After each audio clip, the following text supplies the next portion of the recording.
moeder van 'n bang en struikelende kind, aan 'n 4 voet in die stof, moeder van hulle met stikkende rowe, van hulle wat nie woorde het nie, bid vir ons. Grootvader, dierbare, menslievende God, wys ons u genade hier tussen die klip en die stof en die sweet.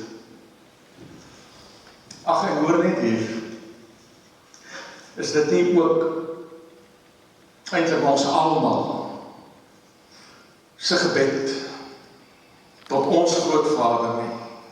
Grootvader, fluister die honie, as ek u eendag van aangesig tot aangesig sien,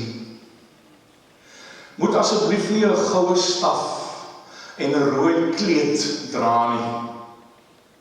Staan dan liewer met u rug na my toe en dra gewone klere. Ek sal my betaamlik eenkant hou. As u 'n pa wil wees vir my, stap net langs my.